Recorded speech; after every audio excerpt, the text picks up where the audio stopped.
All right, good morning and afternoon, whatever it is where you're at. This is Bobby with the Battle Branch Boys. We're out here end of the season. Going to do a little coon trapping. I know some of y'all are probably against things like, ooh, deer feeder and corn. Oh, yes, coons get on the feeder really bad. And I know some of you don't like corn and deer. I don't really care. There's my old makeshift blind. It doesn't take a $2,000 blind to hunt out of to kill deer. I've killed a ton of deer out of that blind right there. It cost me whatever I had in screws because everything on it is scrap. And I have never been detected in that blind by a deer. And it's 20 yards from the feeder. So here we go. Let's see what we can do with trapping some coons that's been hanging out on the feeder all year long. All right, we got the tube coon traps.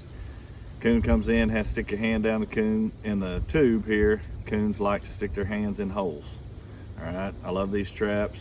You put a little bait down in it, they have to stick their hand down there, it sets a trap, you catch them. You're not gonna catch a dog or anything like that.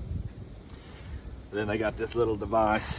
I put a little of Christmas dinner's crawfish dip in there. Hopefully they'll like it. This is a little easy set coon trap deal, and it makes this job way easier. Stick it down in there. It collapses it. Get in here a little closer. You have a trigger. Your trigger sets it. Boom. Bob's your uncle. Trap set. Drive her in the ground. Tie it off to the tree. And everything's set, ready to go. All right, we got the trap set. Push it down into the ground. Tie it off to this tree. Hopefully we come back. I'm gonna set one more here and two more in another spot. And let's see if these dudes work or not. All right, guys, we're back down here at the blind, the corn feeder, and we set traps yesterday. We set two in this spot here, and we got one coon and one trap not set. This trap is on the high side. I figure the coons are coming from the holler and coming up to the feeder, and that one got a coon first night. This one here, this trap did not get set. Food's still down in it. I'm gonna drop some marshmallows down in it. But this one over by the feeder, yes sir, got one. First night. All right, guys, now we got Mr. Coon dispatched. So one coon down, we reset the trap. We're gonna try marshmallows this time. They say put little marshmallows in there. They reach your hand down there and try to get them. I'm sure they smell the vanilla smell of a marshmallow. So we're gonna put some marshmallows in this one and the one they missed over there. And if that one don't set tomorrow, I'll move it down here on this lower side. All right, we're coming up on set number 2. I can see the first one for sure is not set. Number 2 does not have one either, but it has been set. Folks, this is why you come out and check every day.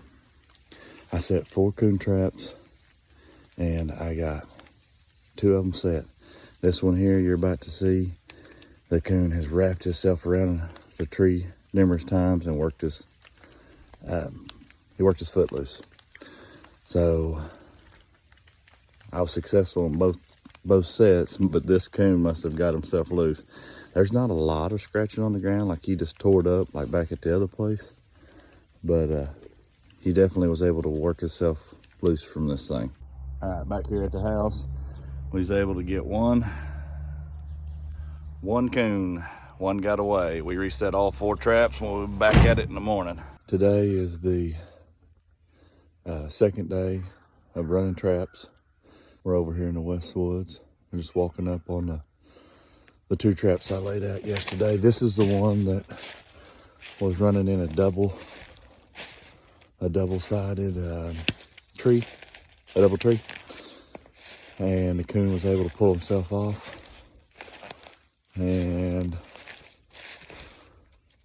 we did not get a coon. Looks like we got a possum. And that may be what had it set yesterday. Might not have been a coon. We're going to dispatch this possum and move on. All right, we're pulling up to set number 2. Get our stuff out here. I already tell you, we got another coon in the exact same trap. And I don't know what it is about both sets, but I set 2 traps at both places. And here at the blind, I've caught 2 coons in the exact same trap back-to-back nights. Over there, I had one pull, and then I caught the possum this morning. And the other 2 traps are sitting 20 yards from them. They hadn't been touched. He's hiding behind a tree here. But as you see here, we got another coon in the trap. So we have trapped 2 coons in 2 days in the exact same trap. So only 1 trap has not been set off. So I'm gonna go ahead and put this coon down, reset both traps, and put marshmallows back in there. Evidently marshmallows worked. And let's see what we can do on the 3rd night. So we are sitting at day 2 with 2 coons and a possum on 4 traps. So it's not a bad start. I'd like to do a lot more. So we'll see, but see y'all tomorrow morning. I'm back out here in the woods running the first trap. When I have another coon in the trap over in the West Woods. I did do a little researching yesterday, and we talked about the kind of these traps off the trees and stuff, and coons will get up against the tree and push off and be able to push their hand free. So that's probably what happened to the first set, that first night, as one of them probably, like I said, wrapped around that double tree and was able to push with all feet and pull himself free. I don't have any stakes to stake them down, and dude, you have to stake these things down or you will lose a trap. And because I did. I tied it off with rope last summer, and they chewed the rope in 2 and took my trap. So that's why I went and got some cable and cabled them to the trees. So here we are though at day 3, and for sure we have 3 coons. So we'll go take care of this one, and we'll go over to the blind and see what we got in there.